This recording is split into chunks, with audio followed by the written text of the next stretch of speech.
जी, question number 7 है ये Feb March 2023 के वेरिएंट 42 का। कह रहे हैं a beam of white light passes through a cloud of cool gas. Beam है जी वाइट लाइट की, और यानी आप कूल गैस को एनर्जी दे रहे हैं in the form of white light. यानी 7 कलर्स आपको पता है वाइट लाइट में होते हैं। 400 नैनोमीटर से लेकर 700 नैनोमीटर की वेवलेंथ अवेलेबल होती है। इसका मतलब ये है कि इस वेवलेंथ के कॉरस्पॉन्डिंग एनर्जी जो भी बनेगी, यानी आप E=8c/λ करके माइग्रेट कर सकते हैं उसको, वो एनर्जी आप क्लाउड ऑफ कूल गैस को प्रोवाइड कर रहे हैं। कूल गैस का ये मतलब है कि इसके जो एटम्स हैं वो जो है वो अपने स्टेबल स्टेट में हैं, या इलेक्ट्रॉन जो हैं वो अपने जो भी है लो एनर्जी स्टेट में एग्जिस्ट करते हैं। The spectrum of the transmitted light is viewed and contains a number of dark lines. यानी कि आप एक ट्यूब में लेट्स से कि आपकी कूल गैस एग्जिस्ट करती है और आप उस पर वाइट लाइट हिट करवाते हैं, और फिर जो भी लाइट इसमें से पास करती है उसको आप कहीं पर ऑब्ज़र्व करें, उसको व्यू करें, और आप उस लाइट में जो इसमें से पास होकर आई है, इस गैस में से पास होकर आई है, उसमें उसका जब स्पेक्ट्रम ऑब्ज़र्व करेंगे तो उस वाइट लाइट के स्पेक्ट्रम में, यानी वो जो 7 कलर्स होंगे 400 नैनोमीटर से 700 तक के, उनमें आप कुछ डार्क लाइंस ऑब्ज़र्व करेंगे। ठीक है, हालांकि जब आपने वाइट लाइट फेंकी थी तब उसमें कोई डार्क लाइंस नहीं थी, लेकिन जब कूल गैस में से गुजर के आएगी तब उसमें डार्क लाइंस होंगी, और वो पूछेंगे वाई दीज डार्क लाइंस अकर। तो इसका आंसर 4 मार्क्स का ऐसे होगा कि फोटोन एब्जॉर्ब बाय इलेक्ट्रॉन। ठीक है, यानी कि photon of white light will be absorbed by electrons in the gas। ठीक है, and electron will be excited. कैसे, क्यों एक्साइट करेगा जी वो? क्योंकि आपका जो इलेक्ट्रॉन जो लो एनर्जी लेवल में एग्जिस्ट करता था वो हाई एनर्जी लेवल में शिफ्ट हो जाएगा। क्यों शिफ्ट हो जाएगा जी? यहाँ से एक फोटोन आ रहा था, उसने उसने उस इलेक्ट्रॉन को एनर्जी दी और उसको हाई एनर्जी लेवल में शिफ्ट कर दिया। ठीक है जी, इस इलेक्ट्रॉन ने इसको एनर्जी देके हाई एनर्जी लेवल में शिफ्ट कर दिया। ये फोटोन कहाँ से आ रहा था? वाइट लाइट से आ रहा था। अच्छा, अब वो इस इलेक्ट्रॉन इस एनर्जी लेवल में चले गए, तो ये आपका जो हाई एनर्जी लेवल है वो अनस्टेबल होता है, तो वो वापस आएंगे, यानी डी एक्साइट होंगे। ठीक है जी, और जब वो डी एक्साइट होंगे तो सेम एनर्जी जो उन्होंने एब्जॉर्ब की थी, बाय द वे ये कौन सी एनर्जी थी? ये एनर्जी इक्वल थी, इन दो एनर्जी लेवल के डिफरेंस के इक्वल थी। यानी वो एग्जैक्टली वही फोटोन एब्जॉर्ब करेंगे, ये वाले इलेक्ट्रॉन जो है लो एनर्जी लेवल में जो इलेक्ट्रॉन है एग्जैक्टली उतनी ही एनर्जी एब्जॉर्ब करेंगे जो इन दो एनर्जी लेवल के डिफरेंस के इक्वल होगी। और फिर जब वो वापस आएगा, डी एक्साइट होगा इलेक्ट्रॉन अपने अपने जो है वो प्रीवियस एनर्जी लेवल में वापस आएगा, तो वही energy in the form of light emit करेगा, बट ये लाइट ऑल डायरेक्शंस में एमिट होगी। और चूँकि आपकी पहले जो लाइट थी वो एक डायरेक्शन में आ रही थी, और अब जो फोटोन जो डी एक्साइट होगा इलेक्ट्रॉन, और फिर वो जो फोटोन एमिट होगा या जो लाइट एमिट होगी वो ऑल डायरेक्शन में होगी। So that's why in the specific direction intensity of light will be decreased, because all direction में लाइट एमिट होगी है। तो इस वजह से आपको वो लाइट जो है वो मिसिंग फील होगी, तो आप कहेंगे कि जी इसमें डार्क लाइंस अवेलेबल हैं। तो हम सबसे पहले तो हमने ये लिखा कि photon from the white light, या photon from light is absorbed by electron, और आप ये कहेंगे कि photon energy must be equal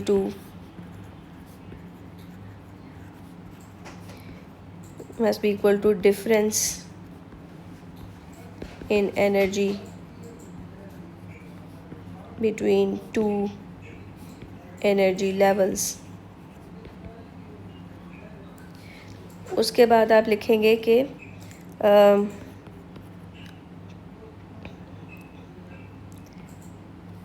इसमें यहाँ पे एक पॉइंट और है कि each photon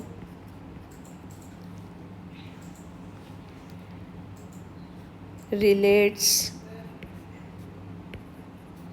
to single wavelength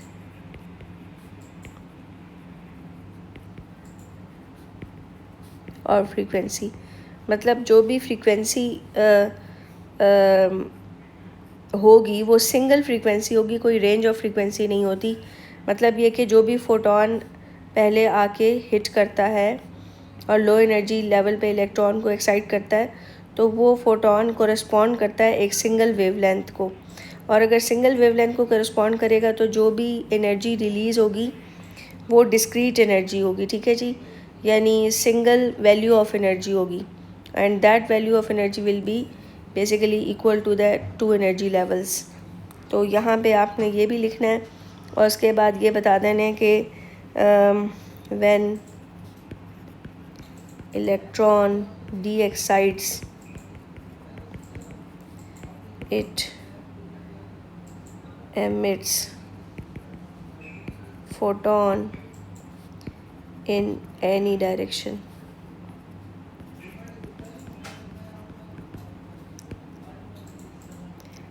So photon in specific direction will be missing.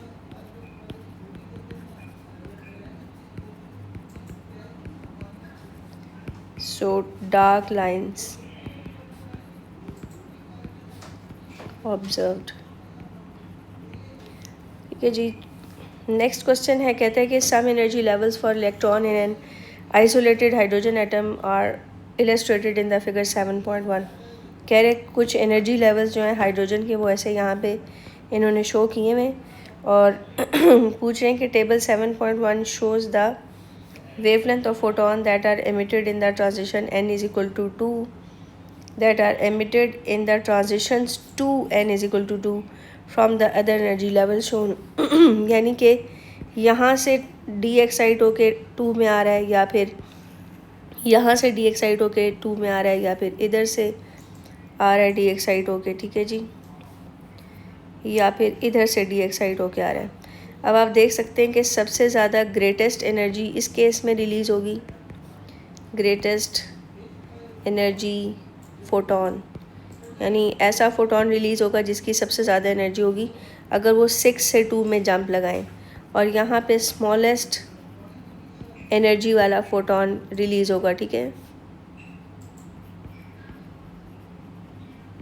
अच्छा, उसके बाद कहता है कि energy associated the energy associated with energy level n is equal to 2 is this। तो n is equal to 2 के लिए जो एनर्जी की वैल्यू है वो -3.4 इलेक्ट्रॉन वोल्ट है, उसने ये बता दी है।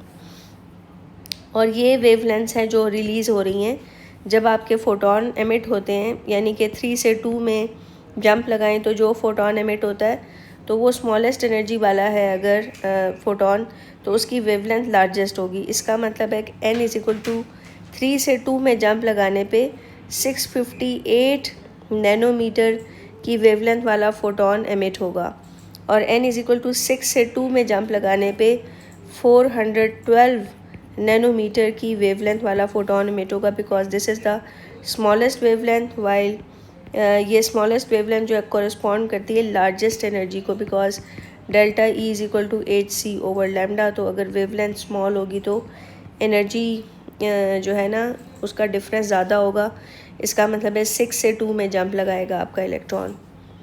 अच्छा, अब वो क्या रहा है कि कह रहे कि calculate energy in joule of energy level n is equal to 3। वो कह रहे कि जाउल में एनर्जी निकालें किसके लिए, n इज़ इक्वल टू 3 के लिए। ओके, वो ये कह रहे हैं कि यहाँ पे इस एनर्जी लेवल के लिए आपने एनर्जी की वैल्यू बतानी है लेकिन जाउल में बतानी है। अच्छा, ये देखें, ये वाली इलेक्ट्रॉन वोल्ट में बताई गई है।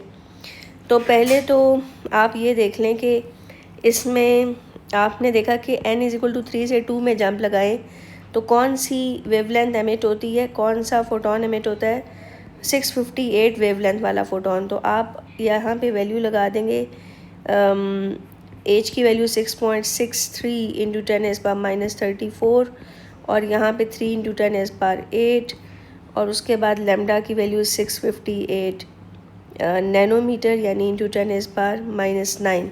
यहाँ से एनर्जी की वैल्यू आ जाएगी।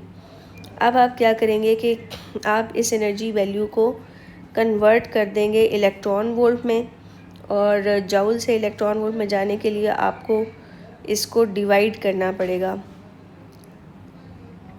1 इस सारी वैल्यू को, ये जो इसका आंसर आएगा उसको आप 1.6 इंटू 10⁻⁻, बल्कि या फिर ऐसा कर लें कि इसको इलेक्ट्रॉन वोल्ट में ना करें, आप इसको इलेक्ट्रॉन वोल्ट में ना करें बल्कि दूसरे वाले को आप जूल्स में कर लें, फिर यानी इसको जूल्स में कर लें, दैट वुड बी बेटर। इसको जी 1 इलेक्ट्रॉन वोल्ट 1.6 इंटू 10⁻⁻19 जूल्स हो जाएगा। अब यहाँ पे एक वैल्यू जूल्स में आ चुकी है जो कि डेल्टा ई है, और ये जो वैल्यू है वो आपकी किसकी वैल्यू है, E2 की वैल्यू है, ठीक है जी। अब आपको पता है कि डेल्टा ई जो है वो पॉजिटिव रखते हैं, तो आपको लाजमी आइडिया होगा कि जो लो एनर्जी लेवल है उसकी एनर्जी मैग्नीट्यूड में जो है ना वो यानी कि नंबर के पॉइंट ऑफ व्यू से ज़्यादा होती है, लेकिन यानी नंबर बड़ा होता है, लेकिन नेगेटिव वैल्यू होने का ये मतलब होता है कि जी वो स्मॉलेस्ट कंसिडर होगी, लेकिन असल में यूँ है कि वो सबसे स्ट्रॉन्गली बॉन्डेड होता है जो क्लोजेस्ट टू द न्यूक्लियस है, यानी लो एनर्जी लेवल, उसमें इलेक्ट्रॉन स्ट्रॉन्गली बॉन्डेड है, तो मोर अमाउंट ऑफ एनर्जी चाहिए होती है, तो जो चाहिए वाली एनर्जी है वो नेगेटिव से रिप्रेजेंट हो रही होती है। तो बज़ाहिर ये नेगेटिव नंबर तो छोटा आपको फील हो रहा है, बट इसके पीछे जो कॉन्सेप्ट है वो मैंने आपको बता दिया है कि ये वैल्यू काफ़ी ज़्यादा वैल्यू है, यानी आपको इस तरह से इलेक्ट्रॉन को रिमूव कराने के लिए, आयनाइज कराने के लिए ये ज़्यादा एनर्जी चाहिए एज़ कम्पेयर टू n=3 में से रिमूव कराने के लिए। तो n=2 एक मोर नेगेटिव नंबर होगा, तो आप डेल्टा ई को पॉजिटिव रखने के लिए E3 - E2 करेंगे जी, और डेल्टा ई की वैल्यू यहाँ पे ये वाली वैल्यू आप पुट कर देंगे इधर। E3 जो है वो हमने मालूम करना है, उसने कहा था 3 वाले एनर्जी लेवल की वैल्यू निकालें, और यहाँ पे जी ये भी नेगेटिव वैल्यू होगी, ये वाली वो आप प्लग इन कर देंगे, तो आपका जो E3 है वो निकल आएगा, एंड दैट शुड बी, आप अब इसको सॉल्व करके देख सकते हैं कि -2.42 इंटू 10⁻⁻19 जूल्स इसका आंसर होगा।